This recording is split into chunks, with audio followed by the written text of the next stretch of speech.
fi ta'iz zakati ala aqalla min salasatin min kulli sinfin minal asnafi sama nih. Jadi kalau di sini itu tidak boleh kita meringkas lebih sedikit daripada 3 setiap asnafnya. Kan ada asnaf berapa? 8. Berarti minimal 3. Minimal 3, tidak boleh meringkas lebih sedikit daripada 3. Ilal amilah, kecuali amil.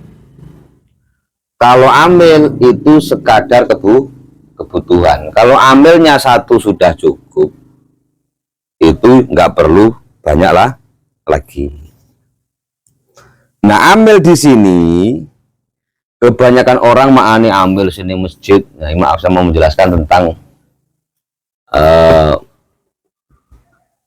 paradigma atau masalah-masalah kita. Biasanya kalau zakat fitrah itu ada yang mengumpulkan zakat di masjid, di musola dan lain sebagainya. Mereka itu bukan amil, tapi panitia zakat. Ingat-ingat ya, itu panitia zakat, bukan amil. Tapi amil yang disebut di kitab ini, amil-amil ini, yakni yang diangkat oleh imam. Dan amil di sini harus speknya itu sesuai, alim fikihnya, alim masalah zakatnya, alim masalah ini memang tahu betul detailnya. Diangkat imam, diangkat pimpinan, dan di situ dia paham betul tentang hukum-hukum zakat, bukan hanya nimbang-nimbang tok gitu. Tapi kalau yang di masjid-masjid kita itu bukan amil, itu panitia zakat, relawan, karena dulu umat ini masih banyak yang belum tahu, bingung cara untuk zakat diberikan kepada siapa, sehingga ada inisiatif panitia zakat untuk membantu masyarakat biar zakat itu tersalurkan dengan baik. Itu namanya panitia zakat, bukan amil. Bukan amil-amil yang disebut di kitab amil ini saya atas nama amil. Dan di beberapa daerah itu ada yang amil itu ngambilnya lebih banyak daripada yang dibagi. Bimbing-bimbingan ada. Dan amil ini sebenarnya itu bukan ngamili zakat fitrah.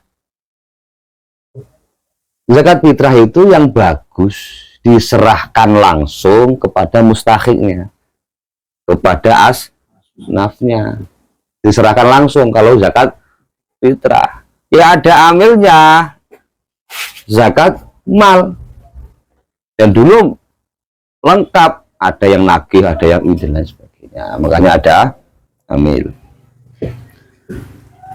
Nah terus zakat fitrah itu kita nggak boleh ngambil uang zakat itu untuk beli ini beli itu demi kemaslahatan, demi zakat ini berjalan. Enggak, kalau kita memang menjadi panitia zakat, otoritas setempat ini juga harus memfasilitasi, misalkan uang bensin buat nganter, nggak boleh diambilkan dari zakat tadi, nggak boleh, karena tasarufnya nanti lain, nggak boleh.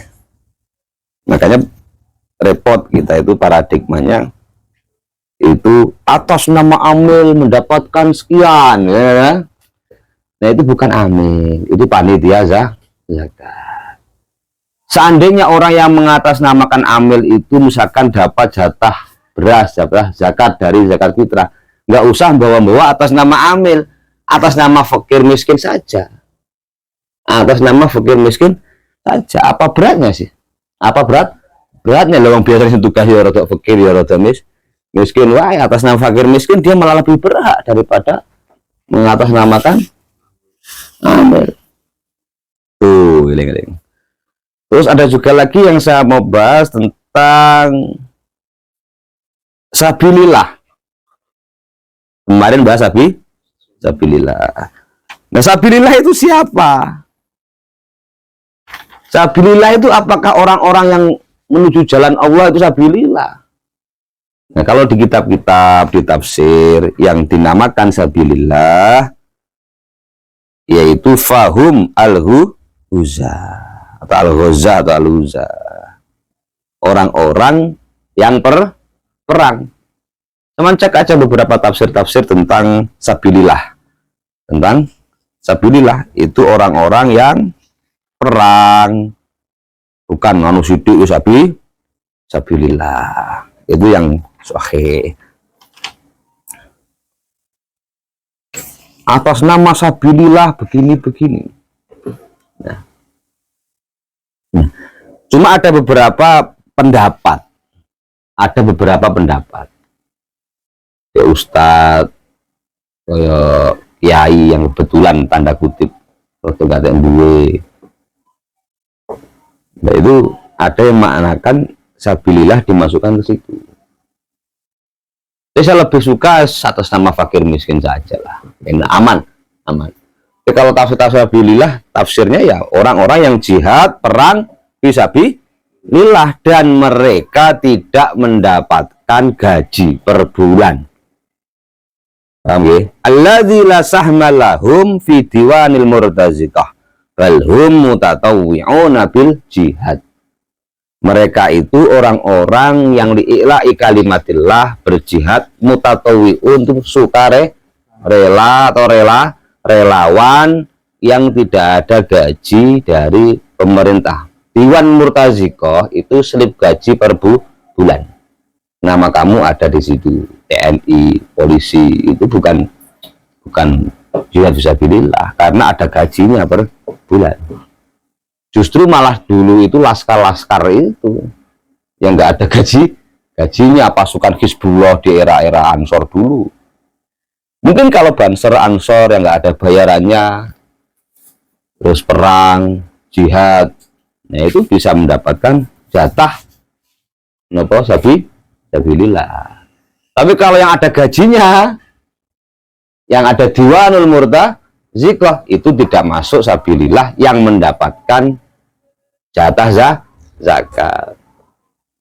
Zaman kudu mikir, bayangno masalah sabilillah, masalah gharim oleh bagian zakat, ibnu sabil oleh bagian zakat. Sampai apakah ini zakat fitrah? Itu kesuwan lah ini zakat fitrah. Gisi sidik.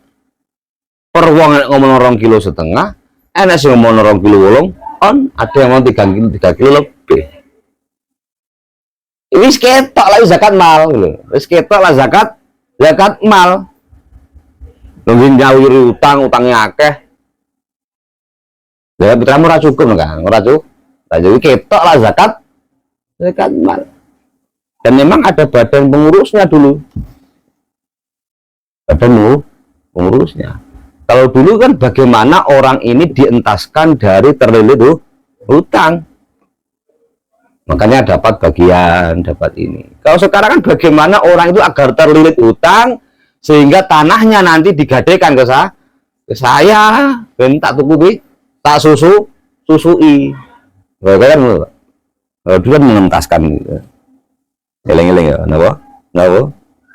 Etok lah, ini pembahasannya lebih kepada zakat mal, bukan zakat fitrah yang setahun sekali. Eleng-eleng, amil yang ada itu bukan amil yang ditulis di sini, bang ya. Ya, ini mereka hanya panitia zakat. Eleng-eleng. Loh, tapi saatnya tapi jangan atas nama amil, atas nama fakir miskin. Biarlah saya masjid nanti ngarep masjid. Atasnya fakir miskin, harus kena lah. Butuhnya penting oleh. Butuhnya penting oleh tuh butuhnya. Jangan atas nama amil, atas nama fakir miskin wae wis. Nah, wa khamsatun la yajuzu daf'uha ilaihim. Ada 5 golongan atau 5 kelompok yang nggak boleh kita memberikan zakat pada mereka. Al-ghani, yang bertahu orang kaya, jelas seharusnya wajib zakat dia. Jadi kalau membahas zakat itu enak bagi si fakir, nggak enak bagi si kaya. Mungkin kan si fakir ini seneng-seneng wae bahas zakat. Wah, ini mustahik, mustahik. Masuk yang berhak menerima. Saya repot lah, dia wajib si muzaki loh. Jadi muzaki, mulai sesuki gak patah budak lah ya. Zakat. Kadang permasalahan zakat ini kurang begitu familiar. Nggak begitu dijelaskan detail masalah zakat. Kurang ngomong zakat wajib. Tak. Pada prakteknya banyak orang-orang yang di situ korupsi zakat. Kalau korupsi bansos, korupsi proyek, itu korupsi yang bagi kami itu nggak baca parah. Karena uang-uang yang diambil itu sebagian milik orang kaya, sebagian milik orang miskin. Kalau orang yang nggak mau zakat, ini korupsi tingkat tinggi. Bukan hanya orang kaya, korok wa masakin. Berarti nggak usah lah kita sering menyuarakan berantas korupsi. Ya harus diberantas. Tapi kue muni-muni berantas korupsi, kue ya zakat loh maksudnya. Zakat ora berantas korupsi, ngajeng ngawur dik wah. Eleng-eleng zakat ora teriak berantas korupsi. Pada hakikatnya orang yang meninggalkan, orang yang nggak mau zakat, inilah koruptor kelas kakap parah. Ada juga di situ mau mengeluarkan separuh, misalkan zakat 10% atau 0,5%, kan korupsi juga. Korupsi itu banyak motifnya loh. Kalau masalah zakat korupsinya wah kacau. Tapi orang enak ya, apa komisi pemberantasan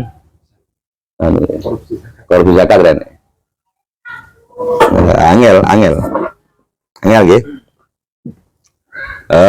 Bundi bau. Ada 5 orang yang tidak boleh menerima zakat atau kita memberikan zakat pada mereka. 1, al-ghani, orang kaya, entah kayanya dengan hartanya atau dengan pekerjaannya. Untuk kawan-kawan bayi, ataupun dia juga punya usaha, punya harta, yang dia gawean lengkap, kayaknya lengkap. Wong sugih sing nggih bondo. Wal abdulan kawula. Lan kawula. Budak.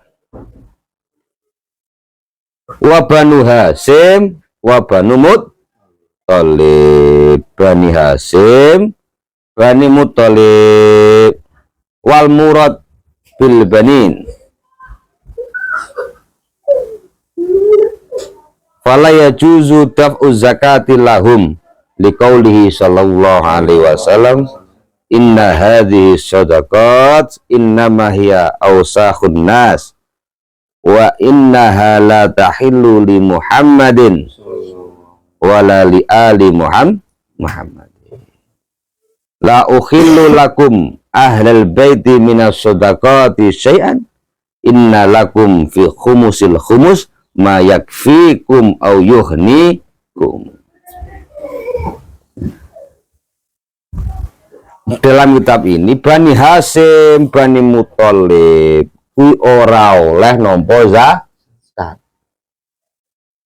Bani Hasim, Bani Muttalib niku sinten? Keluargane Kanjeng Nabi. Saiki para habaib, para sayyid, syarif, syarifah, Habibah itu turun Kanjeng Nabi sing saiki jerene napa terputus delewus terserah muni terputus santen ora apa-apa ora apa-apa.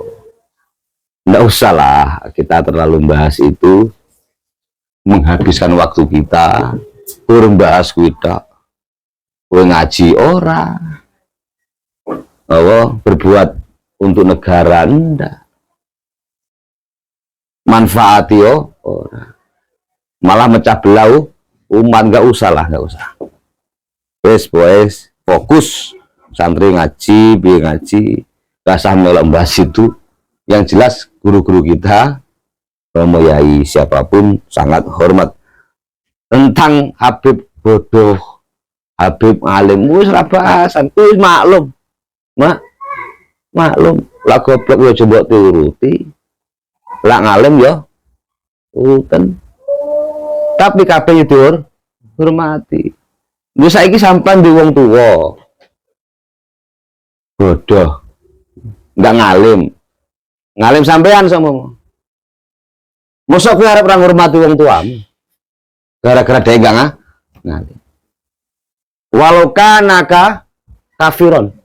Walaupun orang tua kamu itu seumpama kafir sekalipun, tetap dihormati, ditakdimi, birrul walidain.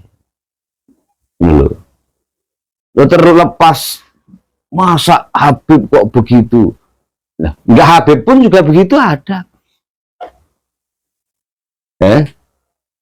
Bukan hanya Habib, orang yang enggak Habib ya. Lebih bahas, bos kok ngono? Santri kok ngono?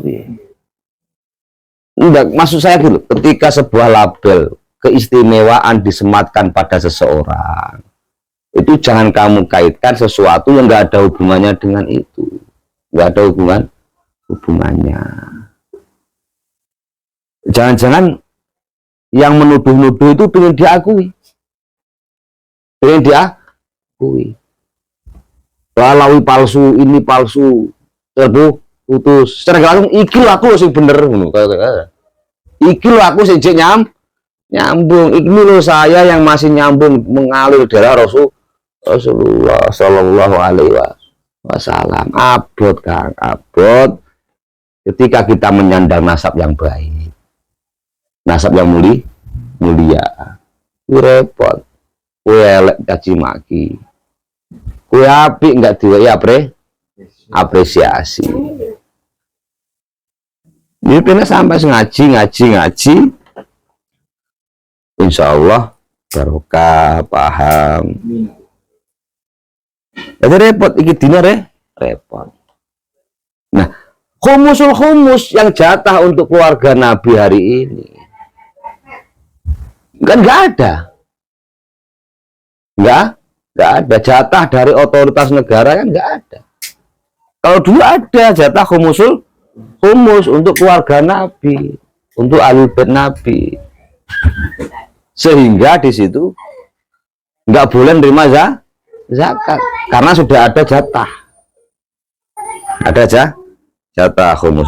Waduh, ngulai jatah ora, aneh Habib njaluk mbok kritik. Udune saule njaluk ki wis diweki. Seharusnya sebelum minta sudah dikasih. Ke guru karo murid.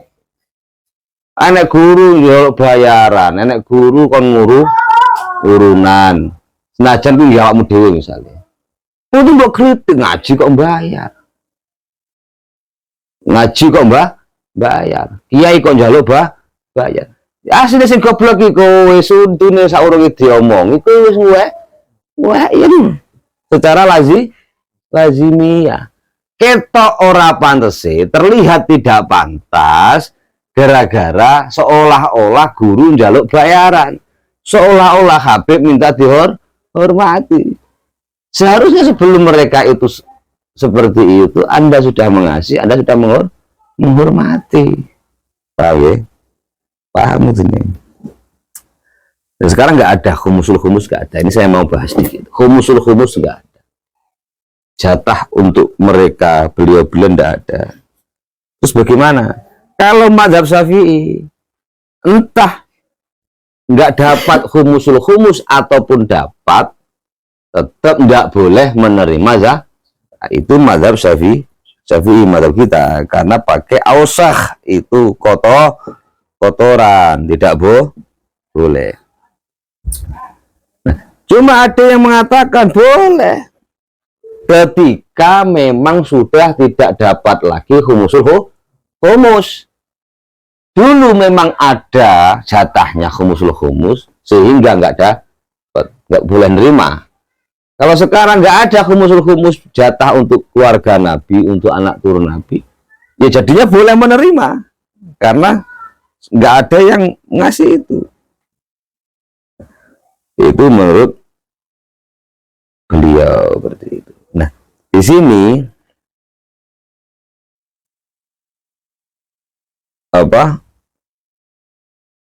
Imam Istokhri itu punya pendapat boleh menerima zakat, boleh kita memberikan zakat kepada mereka ahlul baitin Nabi Shallallahu Alaihi Wasallam, karena sudah tidak ada lagi humus, kata beliau. Imam Bukhari terus Imam Bajuri terus berkomentar, wala ba'sa bitaqlidil istokhri fi qawlihi al-an likhtiyajihim. Enggak apa-apa menurut ketika kita mengikuti pendapat Imam Istokhri, karena sekarang ini memang enggak ada yang ngasih. Terus mereka juga butuh seperti kita, butuh makan, butuh minum, beli pampers, punya anak, kadang juga malah banyak anaknya, punya keluarga. Enggak nampak terus piye. Nek wong tabarukan wae jerene budak balawi. Kowe lah gak iso ngono rasa nolak me. Lah gak iso rasa mencibir. Setidaknya kalau kamu tidak bisa membersihkan, janganlah kamu mengotori. Kalau kamu nggak bisa memberi, jangan mencaci maki. Ini kan asalnya memang pelit awal. Pelit. Seberapa banyak kata-kata mutiara indah kamu memuji para habaib dan Ba'alawi. Berapa banyak dalil-dalil kamu yang kamu ucapkan untuk mengisbat Ba'alawi. Berapa banyak ulama yang mengatakan kalau Ba'alawi itu turunan Nabi. Pembenci akan tetap menolak dengan banyak dalil, karena kebencian itu sudah ada di dalam hati. Begitu juga kita.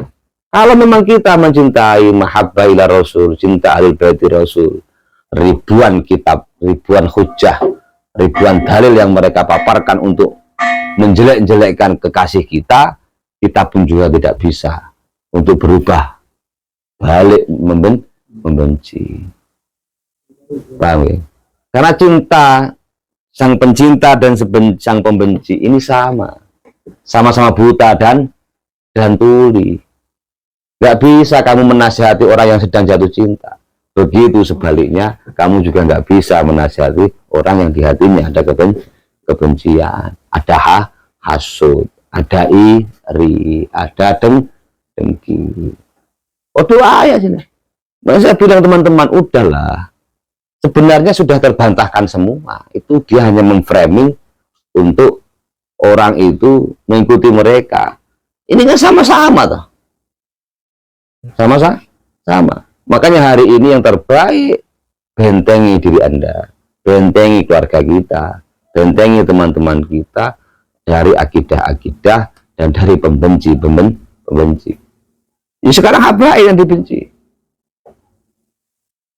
Dulu dia mencintai para habaib, sekarang mereka membencinya. Jangan-jangan suatu saat nanti giliran Anda yang mendukung dia yang akan dia benci. Ataukah besok, ataukah nanti tetap. Karena itu kan orang alim, itu kan dia mujahid atau mujahad. Nah, saya terang-terangan itu, terang-terangan. Sebenarnya itu mujahid, mujtahid atau mujadid apa? Dan terkadang dibela seperti ini, seperti itu. Kalau nggak suka ya udahlah, nggak suka. Boleh kamu nggak suka pada siapapun, tapi jangan ngajak teman. Ya, provokasi. Sekarang begini, misalkan sampean cinta sama punya pasangan cantik menurut sampean, Kemudian datang Mas Diki atau Mas apa Aas memprovokasi Anda untuk membenci orang yang kamu cintai. Bayangno agak emosi. Ini kan kita diprovokasi untuk membenci yang kita cintai. Bukan masalah cewek wae emosi. Jujur wae lah, secara manusiawi naluri emosi. Gak usah lah adu domba seperti itu. Kamu gak laku ya malah pena tuh, gak kesel. Bisa istiqomah ngaji, istiqomah ini, enak tuh. Kalau memang itu memang berjuang. Kalau memang itu sebuah kebenaran, maka kamu harus menyampaikan dengan cara-cara yang baik dan benar di forum-forum yang jelas baik dan benar. Jangan tahris bainal ummah, jangan memecah belah adu domba antar umat. Tahris bainal ummah ini embrionya dari setan. Ya, setan itu sudah putus asa untuk menggoda umat muslim, menggoda kita untuk menyembah kepada selain Allah. Putus asa, wong apa Islam angel apa kafir. Kapan Islam mendemblah bukan ning gereja ora gelem deh. Senajan terotau sholat. Senajan sholatnya mbuh kapan terakhir. Senajan yang dentuman. Kuwi ora bukan terus pindah agama wae. Ora gelem, bisa dibaca sampean. Dibaca tenang, ora gelem. Setan putus asa untuk membuat si muslim ini menyembah kepada selain Allah. Tapi dia punya jurus-jurus ampuh, hasil muktamar setan sedunia. Ya, hasil muktamar setan sedunia. Ternyata nominasi terbaik itu dinobatkan kepada setan yang kerjaannya mengadu domba, bahkan sampai pasangan suami istri itu selalu dibujuk, selalu ditalbis, selalu digoda. Dia nggak akan pernah berhenti sampai keduanya pisah. Ngeri, mulai anak wong lanang wedok tukaran, selek mbek bojo, kudu eling lak kuwi visi misine setan model ki mau. Kowe lak eling ku mau, kowe nyantai mudun bojomu ngamuk, bojomu ngomong, kowe nyantai wae, nyantai. Pengalaman loh, pengalaman loh. Damai-damai saja gitu. Oh, ini memang tahris. Adu domba. Iya, dia nggak akan berhenti sampai keduanya ini berpisah. Lah ngeri deh. Istiqomahi lah wis ngeri. Kok dia kalah kok. Setan kok iso istiqomahi ngono. Istiqomah. Sampai berpisah. Loh itu kan yang bilang orangnya alim, punya karangan kita, punya karangan. Entek nang alim lah. Orang itu saya ingat ya. Wong kuwi, orang itu ngalim mau koyo apa? Punya ilmu tinggi. Kalau terjangkit 4 perkara ini, ilmunya itu tidak bisa bergerak. Ada konstipasi di situ.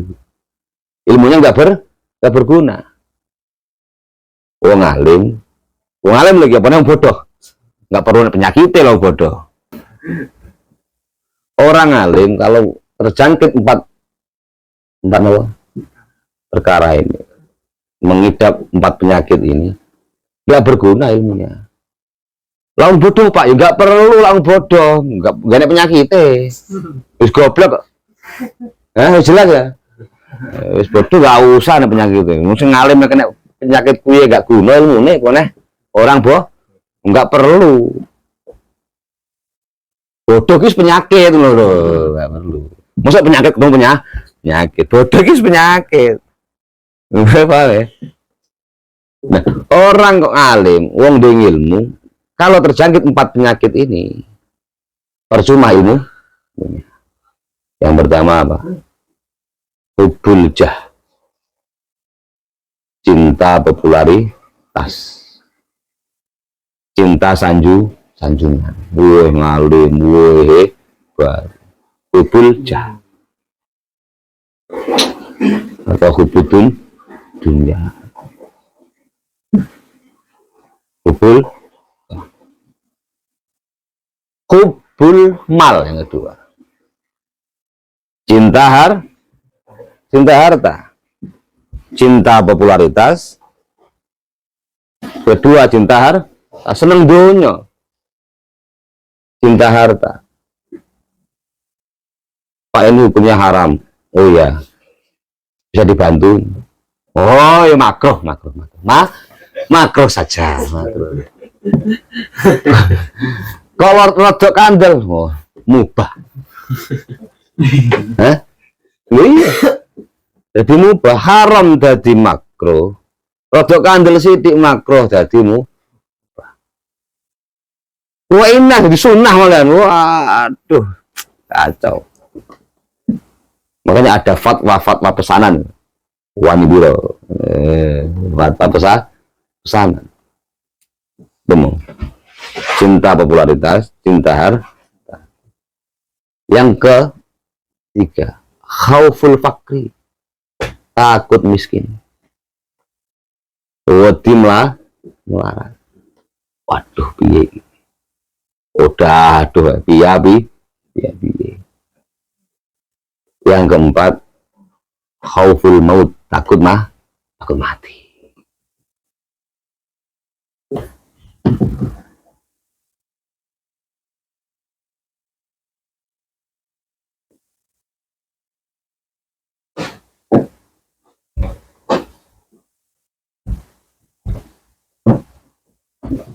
Wallahu a'lam.